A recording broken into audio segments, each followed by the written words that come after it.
todo, agradecer a la doctora María Verónica Navavilés por esa grata invitación, la doctora Norma Carro por la presentación, a todo el cuerpo docente de la Escuela Normal Superior de México y el grupo CAFGE que comparte con nosotros y nosotras numerosas investigaciones internacionales. En ese momento, lo que vamos viendo son unas reflexiones que irán mezclándose a conceptos y problemas que a la vez son paradójicos y paradigmáticos, correspondiendo a cada uno de los términos y las diferencias que lo caracterizan. Claramente, cuando nosotros y nosotras empezamos a hablar de cuestiones fundamentales hoy en día, como es la pedagogía de la literacidad o como el tema que acababan de citar en uno de los ensayos que he publicado recientemente sobre humanidad y complejidad, nosotros empezamos poniendo nuestro enfoque. Ahora intentaré compartir no tanto unas transparencias cuanto unas imágenes, porque la idea es la de poder ver conjuntamente. A ver, eso, en este caso nos vemos eso. Pienso que pueden ver esa página. Entonces, la reflexión fundamental empieza desde lo que nosotros entendemos hoy en día con pedagogía de la literacidad, lo que nosotros vamos asociando a la pedagogía, a la literacidad y al pensamiento crítico. ¿Por qué hoy en día vamos hablando de eso? ¿Por qué también durante seminarios, clases, investigaciones y docencias, cada día nos damos cuenta que aún existe una gran dificultad en elaborar el mismo concepto de pedagogía? ¿Por qué? Porque cuando nosotros hablamos de pedagogía y nos hacemos referencia a una ciencia de la educación, entonces que tiene su autonomía, como escribía el mismo Banfi en Italia. El mismo Banfi trabajó toda su vida para permitir y favorecer el reconocimiento de un estatuto epistemológico, de una autonomía educativa, de la misma pedagogía dentro de un panorama cultural que estaba mayoritariamente caracterizado y fundamentado por la perspectiva filosófica. Hoy en día, cuando aún hablamos de pedagogía, escuchamos bastante a menudo, porque nosotros cuando hablamos necesitamos siempre tener en cuenta también las observaciones. ¿Por qué? Porque desde las observaciones cada ponente en ese caso aprende y cada oyente puede permitir que se reflexione sobre sus dudas. Y eso es fundamental porque nosotros necesitamos compartir, colaborar al crecimiento mismo del pensamiento a nivel crítico y de fundamentarlo desde diferentes perspectivas. Entonces, desde la perspectiva de Banfi, se empezó a fundamentar, a redefinir la cuestión del estatuto epistemológico y de autonomía de la pedagogía misma.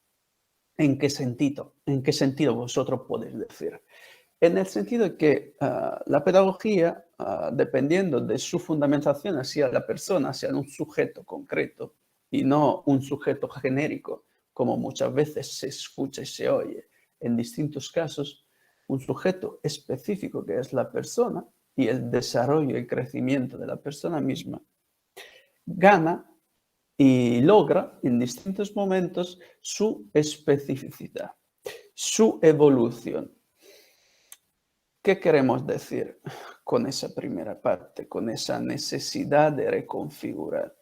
Ahora, os lo voy enseñando, no con citas textuales, sino con imágenes, como os adelanté al principio. Cuestiones pedagógicas.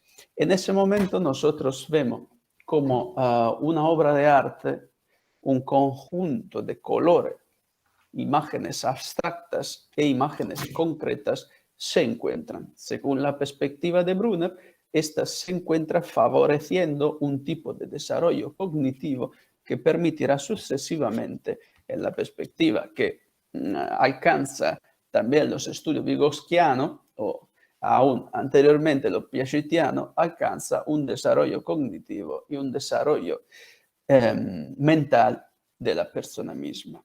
Claramente, nosotros sabemos que existe una diferencia concreta aún hoy en día entre lo que reconocemos como mental y lo que reconocemos como cognitivo.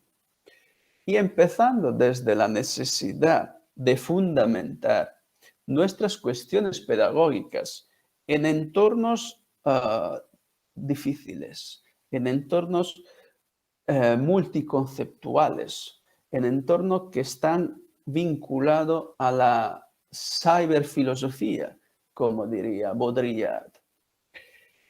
Un entorno que muchas veces aparece estructurado, pero se fundamenta en su misma destructuración. Eso es prioritario entenderlo, porque cuando empecé en este momento, en esa ocasión de reflexión compartida, diciéndole que tendremos en cuenta paradojas y paradigmas, claramente lo hice para que se empezara a dudar de los distintos conceptos. ¿Por qué? Porque cuando nosotros hablamos e interactuamos dentro de distintas paradojas, porque nosotros podemos actuar dentro de las paradojas. ¿Qué significa? Significa que diariamente vemos que se culpa por los problemas educativos a los docentes. Pero al mismo tiempo se necesita que los docentes se sientan motivados para mejorar la gestión educativa.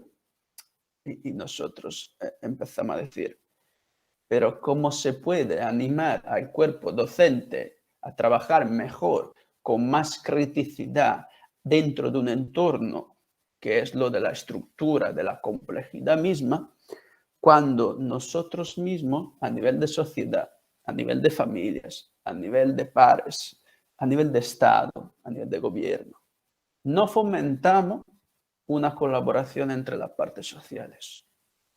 Vosotros podríais decir, así funciona la sociedad gubernamental. Así funciona justamente una estructura jerárquica. Pero nosotros sabemos que la estructura jerárquica, por el hecho que vaya de una dirección única y unívoca, que es desde abajo hacia arriba, pero actúa desde una acción y desde una interacción ausente realmente, que es a la misma vez unívoca, porque va desde arriba hasta abajo. Claramente se activa un procedimiento que es lo de la subalternidad gramsciana. Por ejemplo, cuando el mismo Gramsci, a partir de las reflexiones de Baldacci, Manacorda y distintos autores que se han interesado y siguen desarrollando investigaciones sobre el tema de la subalternidad entre las relaciones sociales, la subalternidad entre las relaciones comunicativas entre personas, la subalternidad existente entre planes educativos y actuación pedagógica. Vosotros podríais contestarme y decirme que mejor decir de acción didáctica. No, en este caso estamos hablando de acción pedagógica. ¿Por qué? Porque es el estatuto epistemológico como estatuto educativo que tiene que activarse y que hacerse concreto dentro de un entorno educativo que falla desde distintas perspectivas teóricas. ¿Qué significa? Significa que cuando empezó todo el estado contingente, que es lo que nos caracteriza hoy en día, que ha sido lo del COVID, lo de la emergencia pandémica y todo, y hemos empezado a estar encerrados más que antes, dentro de espacios muy limitados, cuando nuestras clases se trasladaron a la distancia, cuando nuestras clases tuvieron que adaptarse a estructuras que hasta ese momento nunca se habían pensado realmente como estructuras educativas.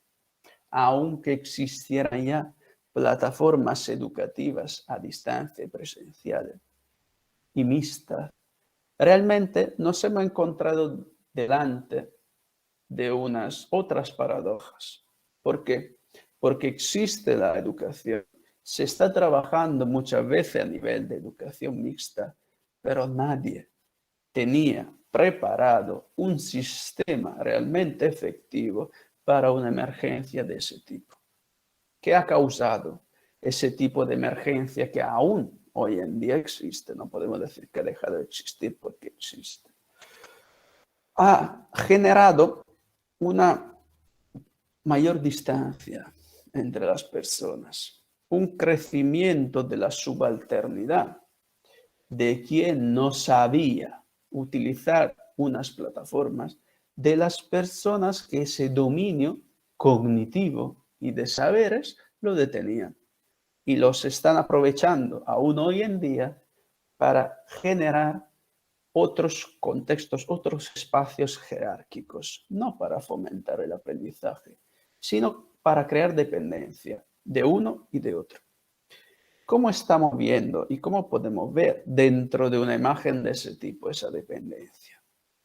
En ese caso, elegí esa imagen porque mezcla lo que es la presencia y la distancia, lo digital y lo analógico realmente. ¿Por qué? Porque tenemos lo abstracto y lo concreto.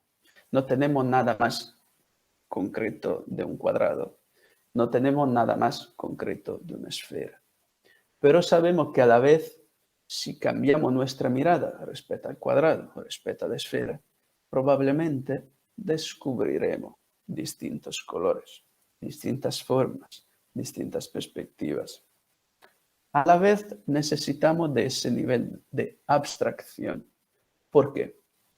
Porque, como reconocía también Popper, nosotros que estamos en una sociedad abierta y tenemos enormes enemigos que ya conocemos porque son décadas que intentamos solucionar problemas existentes respecto a determinadas herramientas que muchas veces se convierten en sujetos hablantes.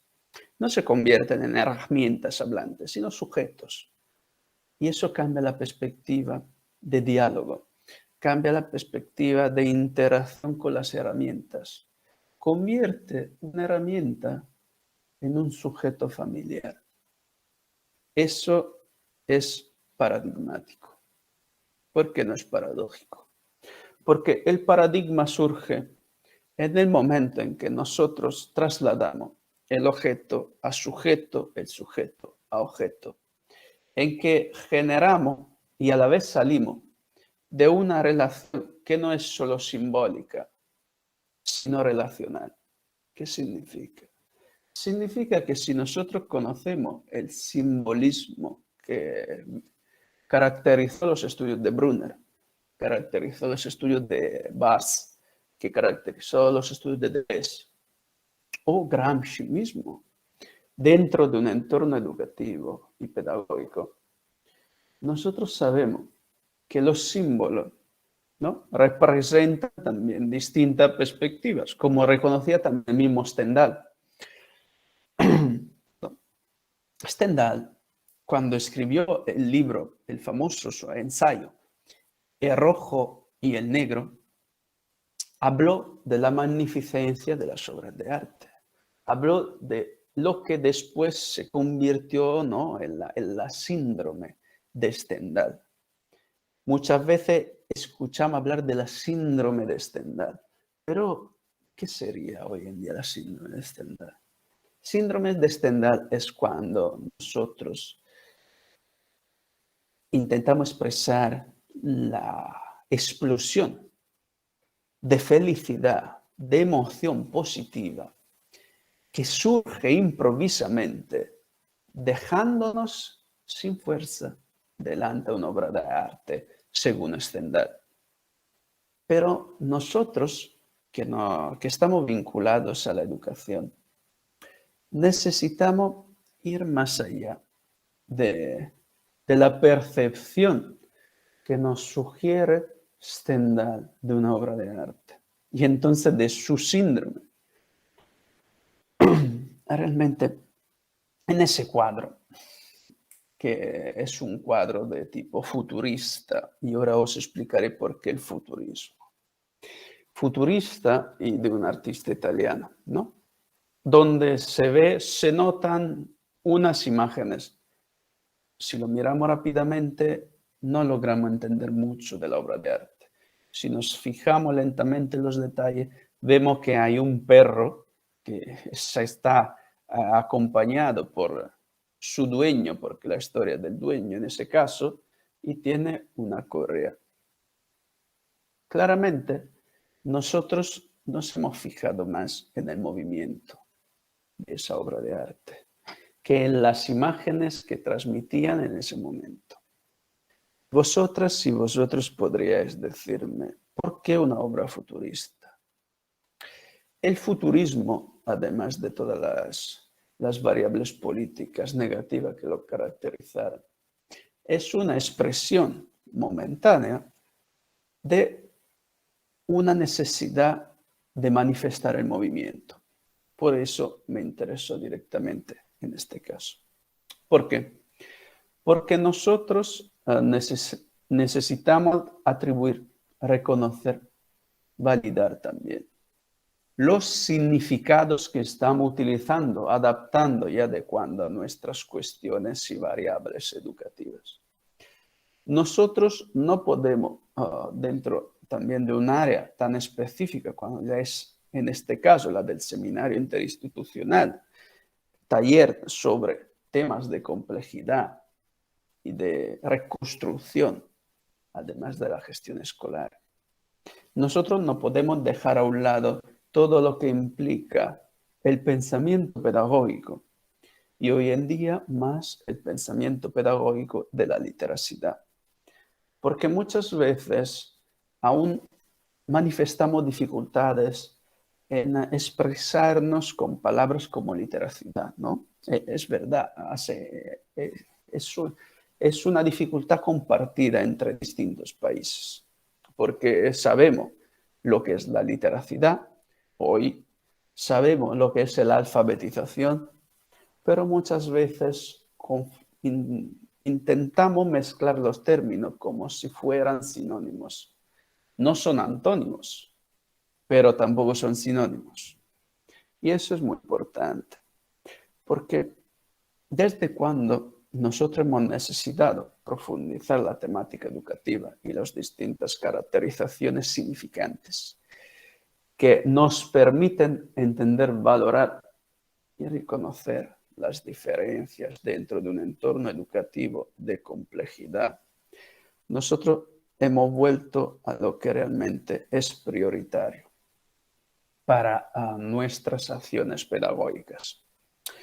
Pero, ¿de qué manera podemos ponernos en marcha hacia un éxito positivo de nuestras acciones pedagógicas? ¿Cómo podemos hacerlo? ¿Cómo a nivel internacional podemos encontrarnos e intercambiarnos a niveles de prácticas docentes, investigaciones, seminarios? Os cito algunos de los términos, por ejemplo, que se presentan dentro de un libro muy conocido, cual es lo de Ensayos críticos de Roland Barthes. En Ensayos críticos, el mismo Barthes cita términos como vanguardia, literatura literal, de construcción y de condicionamiento. Claramente nosotros sabemos que el tema de la deconstrucción pertenece más apropiadamente a otros autores, mientras que el decondicionamiento va modificándose dentro de entornos que están caracterizados por variables antropológicas y entonces etnocéntricas. Pero cuando nosotros hablamos de literatura literal, por ejemplo, tenemos una dificultad específica en hacer posible que estos dos términos se encuentren. porque a veces nos parece que repitan la misma cosa. Pensamos que hablar de literatura literal significa decir lo mismo, entonces hablar exclusivamente de literatura o de letras. Pero cuando nosotros nos enfocamos, por ejemplo, desde Barthes nos movemos a las palabras de Stendhal, desde Barthes a Stendhal y desde Stendhal a Barthes sabemos que existió una relación muy interesante, tanto que también se publicó un libro más sencillo, más rápido, como decía Calvino. Un libro que estaba enfocado sobre la imposibilidad de contar lo que se ama realmente. ¿Qué significa? Que cuando nosotros estamos educando, estamos hablando de amor, estamos hablando de afectividad, pues sí, realmente sí. ¿Qué dificultad tenemos en educar según criterios de criticidad antes de llegar a nuestra complejidad de pensamiento y de acción pedagógica? Nosotros realmente reflejamos lo que escribió Barthes en una lectura, por eso, de Stendhal. Escribió, parafrasando Stendhal, que tenemos esa dificultad en contar, en expresar con la correcta palabra lo que realmente se ama. Y si nosotros estamos dentro de un perfil educativo, porque tenemos esa percepción emocional, que es una cuestión amorosa con la educación misma, a veces nos encadenamos a nuestras percepciones educativas y no logramos ir más allá, ver la libertad de las otras personas, porque estamos exclusivamente enfocados en nuestras metodologías. Eso es fundamental, porque desde la perspectiva teórica, lo mismo dijo el Dewey. Dewey, nosotros sabemos que además de ser un enorme pedagogo, fue lingüista. Y claramente en su visión pragmática de la educación, ¿qué quería hacer? Quería ofrecer la posibilidad a nivel social a las personas de integrarse en un entorno que ya tenía sus dificultades por el crecimiento laboral, por la evolución industrial y todos los que conllevaba el principio del 900. Pero nosotros estamos en 2021. En 2021 y nosotros en Italia, conjuntamente a unas participaciones de España en 2010, habíamos empezado investigaciones doctorales sobre el uso de unas herramientas electrónicas dentro del entorno educativo. Pero, ¿qué tienen que ver las herramientas electrónicas ahora en un entorno pedagógico? Cuando nosotros hablamos de pedagogía de la literacidad. No existe una diferencia entre el uso de una herramienta o de otra. No significa que si empezamos a utilizar la escritura en papel, entonces tenemos que evitar la escritura en digital. No, porque tienen que coexistir los dos tipos de herramientas. Pero nosotros tenemos que ser capaces, a nivel docente, de formar primariamente los otros y las otras docentes, para que ellas y ellos mismos sepan que existe una comunicación compartida, una interacción entre las partes, una interacción entre herramientas, que existen distintos códigos comunicacionales, pero estos mismos códigos comunicacionales tienen que interactuar en distintas formas, en distintas maneras. Nosotros sabemos que los códigos son distintos, porque si nosotros tecleamos en un ordenador sabemos claramente que no estamos utilizando nuestra letra, aunque el tecleado aparezca con nuestra letra de nuestro alfabeto. Porque si yo usaría un tecleado español como un tecleado también mexicano y eso, sería distinto de mi tecleado de Italia. ¿Por qué? Porque nosotros no tenemos la ñ, no tenemos tastos, no tenemos espacio solo para las tildes y así, siguiendo con más diferencias. Entonces ya existiría una diferencia entre un tecleado que podría aparecer estandarizado. Nosotros en ese caso estamos entrando en un entendimiento de la electricidad, como diría McLuhan, porque no estamos entrando en la electrónica, estamos entrando dentro de un sistema que razona, que funciona, que sirve, porque son objetos, sirve de apoyo en otras tareas, sirve de ayuda para, en este caso, hablarnos con mucha distancia territorial. Sirve para estar más cercano, seguramente, pero mantiene sus diferencias. Y nosotros tenemos que valorar las diferencias que tenemos en nuestra clase, en nuestras aulas.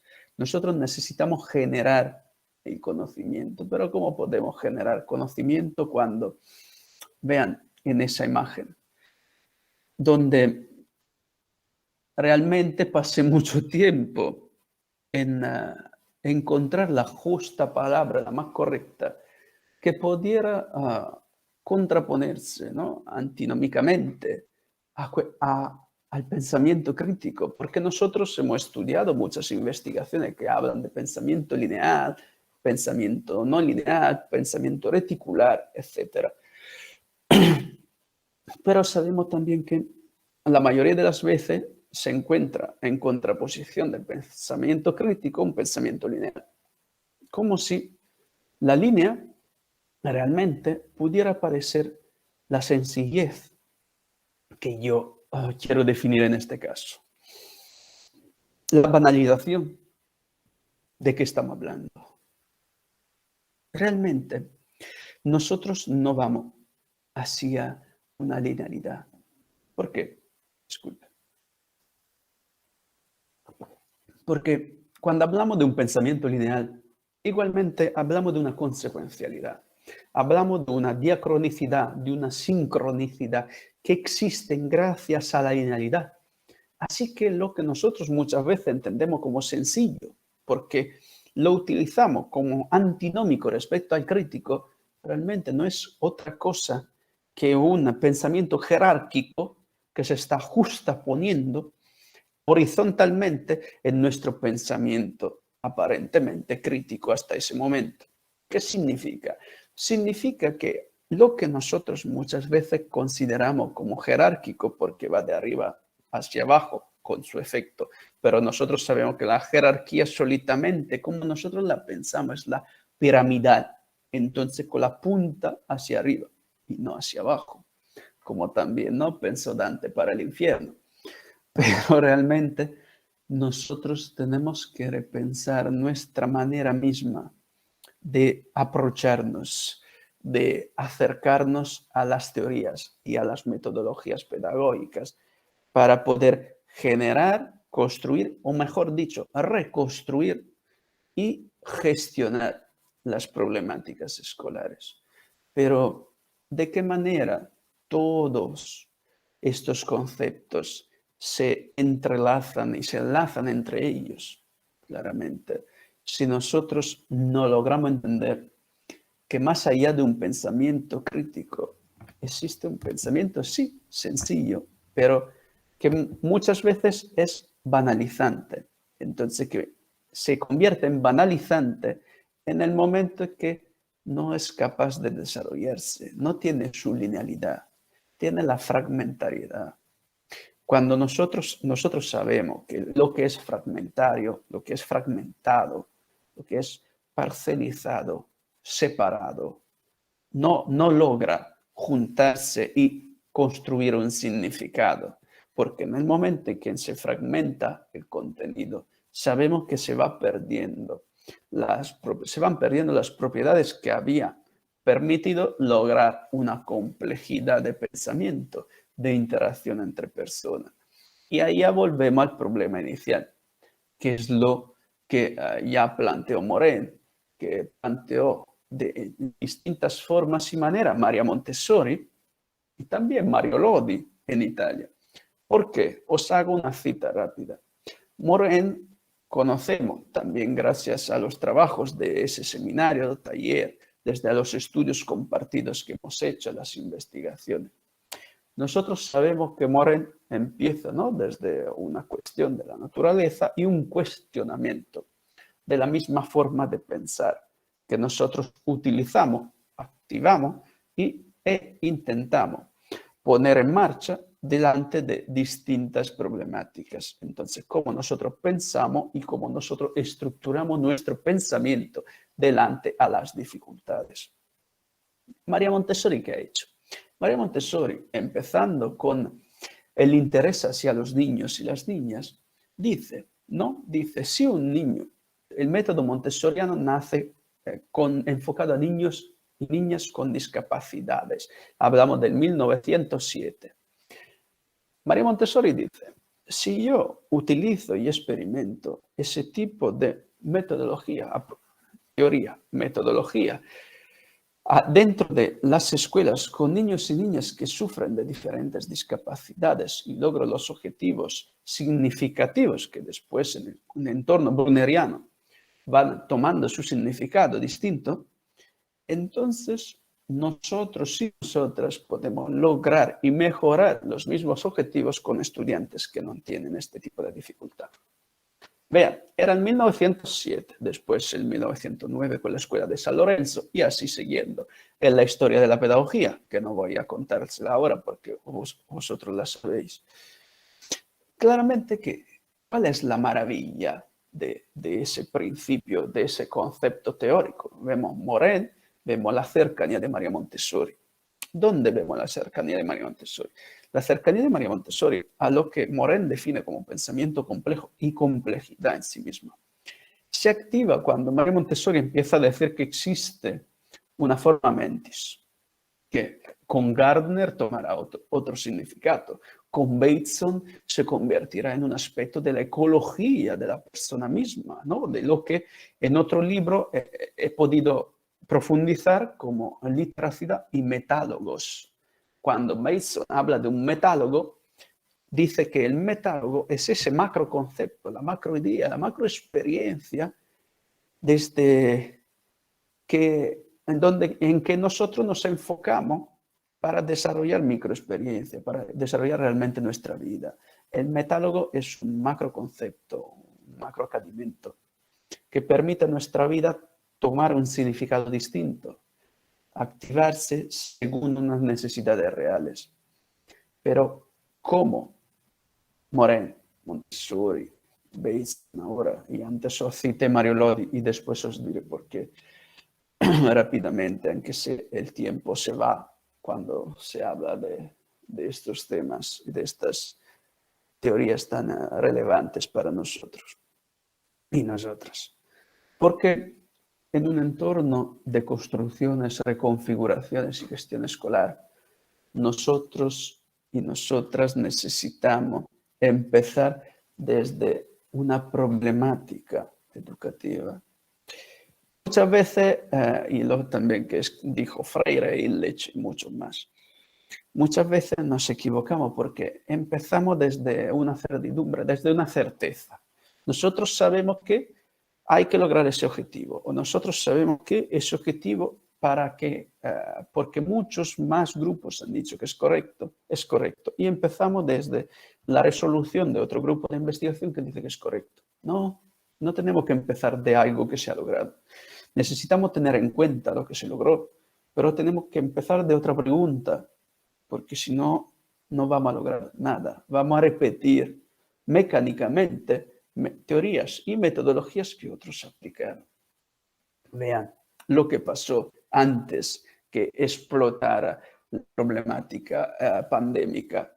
Antes de ese gran problema se estaba debatiendo a nivel casi mundial de lo que estaba surgiendo a nivel de repensamiento de las prácticas educativas, empezando desde las ideas, como si fuera algo nuevo. Realmente, no, nosotros tenemos muchos pensadores y autores a nivel pedagógico que han abordado esta teoría y la han realizado. No es algo nuevo, pero es algo que necesita repensarse. Repensarse por qué. Y he puesto esta imagen. ¿Qué, os transmite esa imagen? Y yo pienso que puede daros una idea de libertad, de tranquilidad, de ausencia a veces, de naturaleza. Puede daros muchos significados más que yo ahora seguramente no he tenido en cuenta porque os estoy transmitiendo el significado que puedo darle yo directamente o que otros han dado en ese caso. ¿Y por qué? Porque la influencia de nosotros que hablamos, como nosotros cuando damos nuestra clase, impartimos nuestra docencia, hacemos nuestras investigaciones, influye en los pensamientos de las personas que están a nuestro alrededor. Porque si yo os decía que en ese caso esa imagen transmite dolor, un momento de desesperación debido a un incendio de un lugar, cual podría ser un bosque, unas casas, a las dificultades de una pandemia, a la pérdida de lugares de trabajo. Claramente, vosotras y vosotros también hubierais y probablemente habéis empezado a dudar de la positividad de esa imagen. Eso es lo que hacemos a diario en nuestra clase. Nosotros tenemos que trabajar el pensamiento crítico en una perspectiva de complejidad, porque de otra manera solo ayudaríamos a las personas a ir hacia y acercarse hacia nuestra forma de pensar. Y nosotros, como decía Mario Lodi escribió un libro en los años 60 que se llamaba El país equivocado. Errado realmente, porque sería en italiano il paese sbagliato. En este libro, él investiga junto a otros profesores y pedagogos de Italia, fundamentalmente, cómo desde una perspectiva infantil se van desarrollando diferentes ideas de la sociedad, de la escuela, de la familia, lo que hoy en día estamos perdiendo. Y estamos perdiendo todas estas referencias y referentes porque claramente nos estamos enfocando casi exclusivamente en las herramientas. Como si la educación existiera hoy en día porque hay WhatsApp o porque podemos utilizar Meet, Zoom u otra plataforma. Moodle, ahora todos son expertos en Moodle. Pero realmente son marcas, son aplicaciones. Hoy existen, de 2 años, 3 años, existirán otras. Hace unos 5 años no existía Twitch. Ahora todos estamos en Twitch creando canales para intentar acercar a los jóvenes. Antes no existía YouTube. Ahora todo se transmite en YouTube. Los próximos años se transmitirá en otra plataforma. Realmente, el problema que nosotros no logramos visibilizar es que las personas cambian dependiendo de lo que nosotros estamos transmitiéndole. Algo que podría parecer básico, pero cuando Barthes, hablando y citando también un diálogo entre Foucault y Roulet, habla de una bifurcación existente entre nuestra manera de pensar, entonces, dentro del mismo razonamiento. ¿Qué significa una bifurcación? Que Foucault en diálogo él mismo dice a Roulet que existe esa bifurcación, pero ¿qué entendemos como bifurcación? Él entiende un continuo bifurcarse de los pensamientos y de los razonamientos. Significa que hoy hablamos de una manera de interactuar en la clase según unas herramientas. Entre de 3, 5 años hablaremos de otras herramientas. Así que nuestro enfoque no tiene que ser sobre las herramientas en ese caso, sino sobre el aporte teórico que conllevará nuestras opciones y soluciones metodológicas que permitirán mejorar el entorno educativo mismo. Así que desde esta perspectiva, la gestión escolar es la base.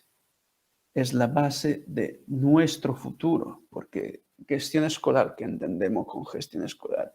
Con gestión escolar entendemos lo que también Goleman escribió, o cuando, por ejemplo, la Nussbaum habla de cultivar la humanidad. Eso tiene que ser la gestión escolar. Cultivar la humanidad. ¿Qué significa? ¿Qué significa? Que hay que darle atención a los docentes, a los estudiantes, al cuerpo escolar, que hay que escucharlo, que hay que motivarlo, que hay que permitir su crecimiento. Muchos lugares educativos están basados y controlados por la negatividad de la persona. ¿Por qué? Porque hay envidias, porque hay problemas comunicativos y de comunicación. Entonces, que hay una dificultad de relacionarse con los demás.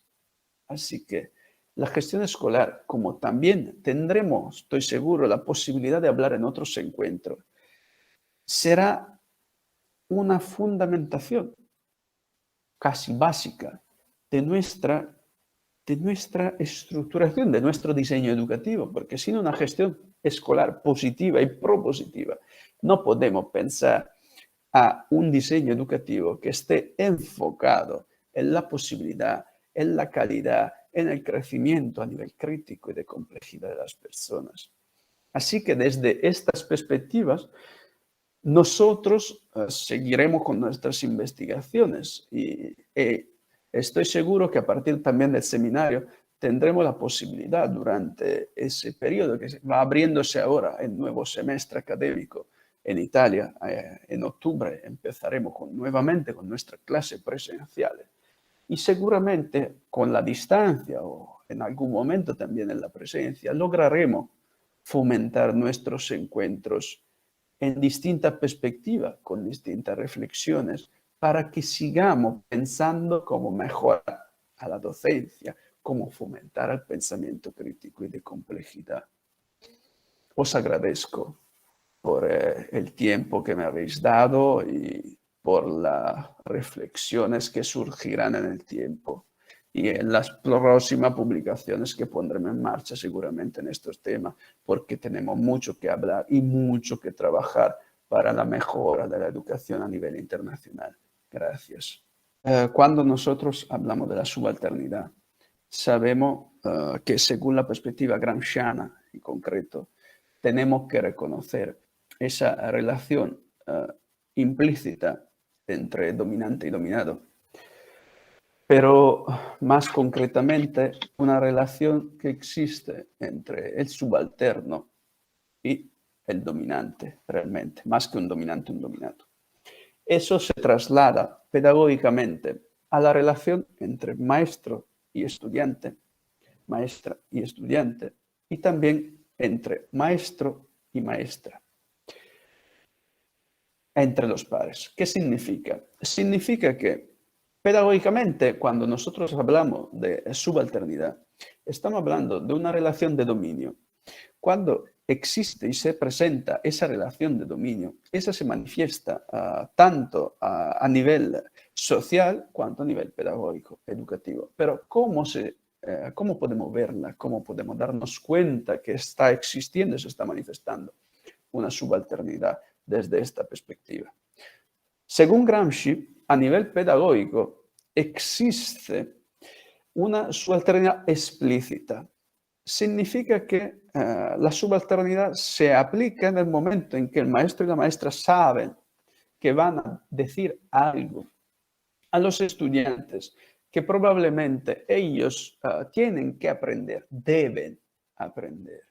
Entonces, en el momento en que no se ofrece la posibilidad de dudar de lo que se va diciendo, nosotros muchas veces lo damos por sentado, lo damos por hecho que cuando se imparten, se dan clases, tienen que ser momentos de expresión comunitaria. No tienen, muchas veces se escucha de quitar, ¿no?, la clase frontal y eso porque reduce una posibilidad de aprendizaje. Realmente se trata de replantear la acción pedagógica, porque a nivel pedagógico nosotros sabemos que Gramsci, pero sabemos también que este es el centenario de Freire y él hablaba de opresores, de oprimidos. Pero también conocemos los estudios de Stuart Hall, que él habla del sujeto dentro de una sociedad caracterizada por estos condicionamientos. Pero intentando conectar esta pregunta a la siguiente. Nosotros sabemos que existe una relación de subordinación entre aprendizaje y literacidad. ¿Por qué existe esta relación? Porque nosotros aprendemos también la literacidad misma, porque la literacidad hay que aprenderla para entenderla. No es algo que se da, no es algo que nosotros detenemos del nacimiento, no es algo que se desarrolla porque la literacidad ya existe entre nuestras inteligencias. La literacidad es algo que necesita trabajo.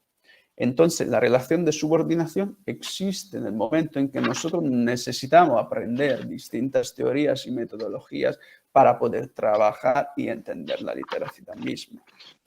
Pero, ¿de qué manera se manifiesta la literacidad? Literacidad son sonidos, son colores, no son solamente o exclusivamente letras, son costumbres, son las variables culturales las que nos caracterizan. Por eso, cuando, por ejemplo, se pregunta sobre los rasgos epistémicos de la literacidad, nosotros tenemos autores como Street, tenemos autores como también Bars, Foucault, Derrida, Illich. ¿Por qué Illich, por ejemplo? Illich dedicó mucho tiempo en Cuernavaca, de su vida en Cuernavaca, y terminó como he terminado Don Milani realmente, exiliado en Barbiana, él se autoexilió en Cuernavaca, pero mientras que pasó sus años en Cuernavaca, desarrolló el pensamiento de la descolarización, porque muchas veces nos escucha, descolarizamos la sociedad. ¿Qué significa? ¿Que cerramos, hay que cerrar la puerta de las escuelas? No, hay que repensar el sistema educativo.